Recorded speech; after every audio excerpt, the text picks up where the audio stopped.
kelebihan Wali Songo. Tiru ini, tiru cara dakwahnya.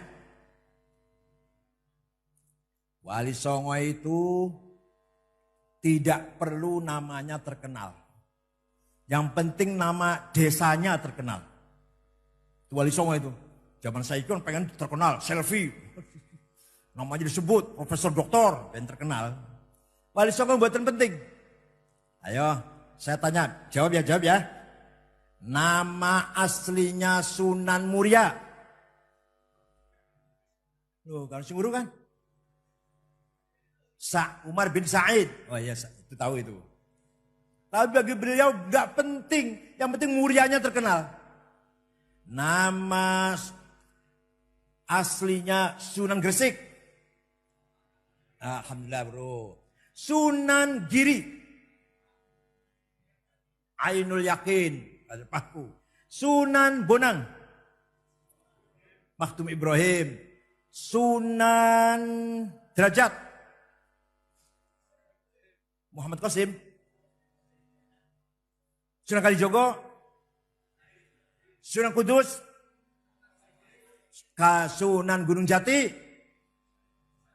Alhamdulillah. Ini NU tenan nih berarti. Wali Songo tidak mementingkan dirinya terkenal. Gak penting. Tapi bisa mengangkat nama harum desanya yang beliau ada di situ. Siapa orang gak tahu Kudus? Siapa orang gak tahu Demak?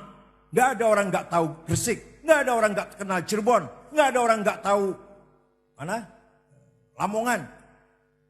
Daerah tersebut terangkat namanya oleh para menunjukkan betapa Wali Songo sangat peduli dengan daerahnya atau desanya. Hal itu diikuti oleh para kiai pesantren. Pesantren yang dibangun oleh kiai-kiai NU namanya nggak terkenal, nggak apa-apa. Ayo saya tanya, kalau ada yang bisa saya kasih 200.000 rupiah. Namanya pesantren Tebu Ireng. Ayo cepat. Gak ada yang tahu. Mbah Hasyim Asy'ari gak penting nama terkenal. Tebu Ireng terkenal. Paham betul? Sampai-sampai orang masyarakat Jombang. Kalau saya tanya dari mana Pak? Dari Jombang. Mana Jombangnya? Dekat Tebu Ireng. Baru masuk Ngalor, Ngetan, Ngidul. Saking senangnya dengan Tebu Ireng. Masyarakatnya bangga. Gak ada. Mana Pak Jombang sebelah mana? Sampingnya Kapolsek gak ada itu. Dekat SMA gak ada. Dekat Tebu Ireng. Kalau ini gampang nih, ini gampang. Namanya pesantren Tambak Beras. Itu gampang itu. Dan Anyar. Man Arif. Lirboyo. Peloso. Senori. Langitan. Gak penting pesantren terkenal. Yang penting desanya. Rembang leteh. Raud Talibin. Gini. Sarang. Lasem. Tegarejo. Tegarejo apa? Gus Yusuf wonten niku. Tegarejo apa ya? Apik. Sampai ke Jawa Barat. Buntet. Kempek. Gedongan. Barante. Arjawinangun. Tanara. Cipasung. Krapyak. Gak ada yang terkenal. Namanya gak terkenal. Tapi desanya terkenal. Ini menunjukkan bahwa para masyayikh muassisil ma'ahid ini tidak mementingkan jasanya terkenal. Nama pesan terkenal. Yang penting tanah airnya terkenal. Ini berarti sangat-sangat cinta tanah air. Kalau bahasa sekarang sangat-sangat nasionalis. Paham betul? Nah kita NU harus tetap menjaga semangat Wali Songo, semangat para ulama pesantren, yaitu semangat hubbul waton minal nasionalisme bagian dari iman. Hubungan yang harmonis antara iman teologi dengan nasionalisme ideologi.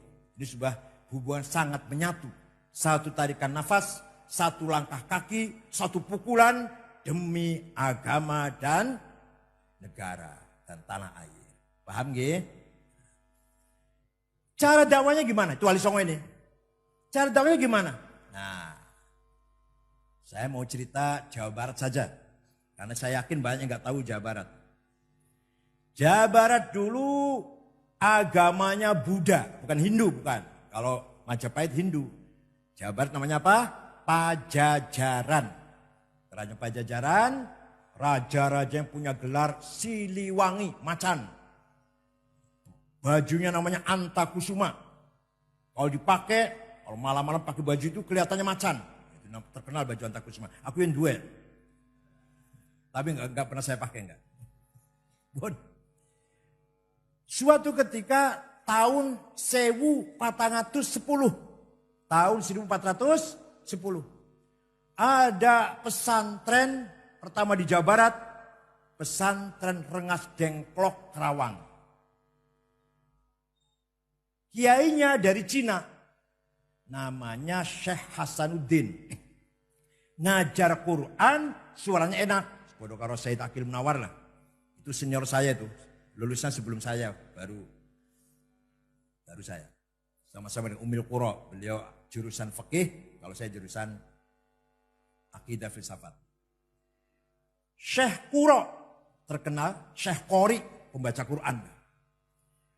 Prabu Kuncaningrat Siliwangi mendengar ada agama baru, berangkat ke utara, kan Pajajaran daerah Bogor, berangkat ke utara dengan pasukan, saya bunuh itu penyebar agama baru.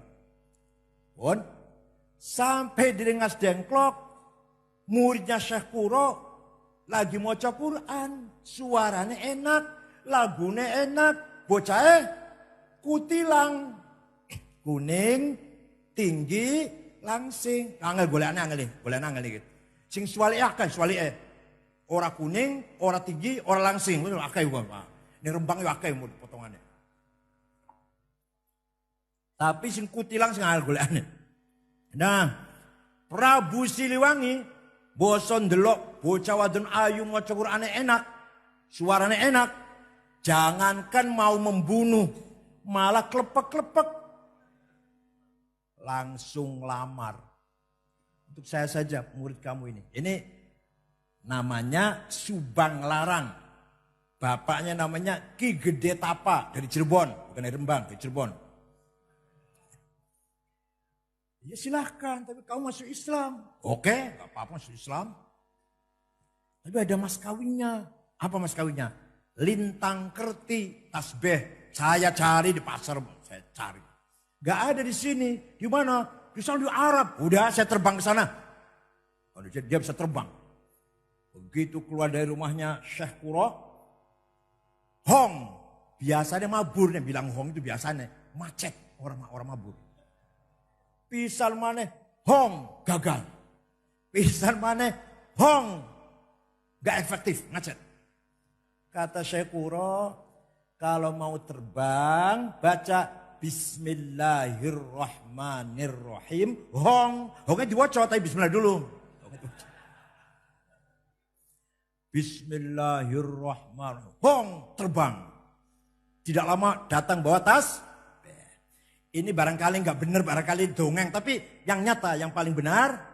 Fakta yang benar adalah terjadi pernikahan antara Raja Siliwangi yang tadinya agama Buddha masuk Islam, menikahi Subang Larang penghafal Quran, hafidzatil Quran.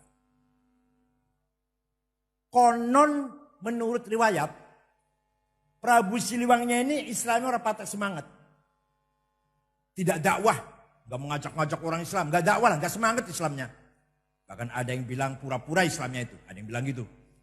Tapi nanti punya anak yang akan menyebarkan Islam di seluruh Jawa Barat, menghilangkan kerajaan Pajajaran, namanya Syekh Rahmat alias Prabu Kian Santang alias Ki Gelantrang alias Ki Setra. Paham ora iki? Ini nanti putranya akan mengislamkan seluruh Jawa Barat. Kerajaan Pajajaran hilang. Seluruh Jawa Barat Islam semua. Kecuali Patih Pucukumun dengan anak buahnya suku Badui di Malimping Lebak. Sampai sekarang agamanya bukan Islam, namanya Karuhunan atau Sunda Wiwitan. Ya agama kejawen lah kalau di Jawa Tengahnya. Di sana namanya Sunda Wiwitan Karuhunan. Tapi enggak anti Islam. Sampai sekarang masih memegang tradisi yang sangat asli original. Itu di Malimping, Kecamatan Malimping, Lebak, Banten. Jawa Barat menjadi Islam semua. Bahkan lahir kerajaan-kerajaan Islam. Banten, Cirebon. Berkat Prabu Kian Santang atau Syekh Rahmatullah. Punya adik namanya Syekh Somadullah yang terkenal dengan Ki Kuwu Cirebon. Kuwu itu bupati lah. Punya adik perempuan namanya Rara Santang. Siapa? Atau dipanggil nama Islamnya Syarifah Mudaim. Dinikah oleh Habib namanya Habib Abdullah Azmat Khan dari India. Lahirlah siapa? Syarif Hidayatullah Sunan Gunung Jati. Jadi kan ini sejarah itu enggak garu ya, ngaruh. Sejarah apa sih nguriku? Sejarah melongo. Diceramain yang Gus Baha melongo. Sing iso apa tuh sing iso iki? Mungkar nakir kok iso nih. Jadi dakwanya Wali Songo, padahal Syekh Kuro bukan Wali Songo ya. Dakwanya para aulia lah, para ulama. Tidak dengan sistem khilafah. Tidak dengan melegal formalkan sistem negara Islam. Tapi dengan pendekatan thaqafah, hadarah. Bahkan jelas persisnya, lebih persisnya lagi. Wabil khusus, masuknya Raja Siliwangi masuk Islam dengan Kutilang. Perempuan cantik. Makanya jadi perempuan yang cantik penting cantik itu. Kalau nggak cantik nggak menarik. Jadi dalane mlebune Islam Raja Siliwangi delok Subang Larang bocah wadon Ini cara dakwanya para ulama dulu. Ini cerita Majapahit, Sunan Kalijogo, jangan huruf kabeh wis lah. Sunan Bonang bagaimana dakwahnya, Sunan Kalijogo bagaimana cara dakwahnya. Jawa Tengah huruf kabeh iki. Yang tadi saya ceritakan Jawa Barat yang jenengan ketor ora patek roh iku. Semua Wali Songo dakwah Islamnya tidak menlegal formalkan agama Islam dengan sistem khilafah tidak, tapi pendekatan budaya, akhlak, moral, non politik. Paham betul? Politik secara umum mawon, bukan politik kekuasaan. Ini yang harus kita tiru, kita teruskan, kita perkuat oleh Nahdlatul. Tidak penting jadi menteri, tidak penting jadi pejabat. Yang penting sistem para wali berlanjut lestari ila yaumil qiyamah.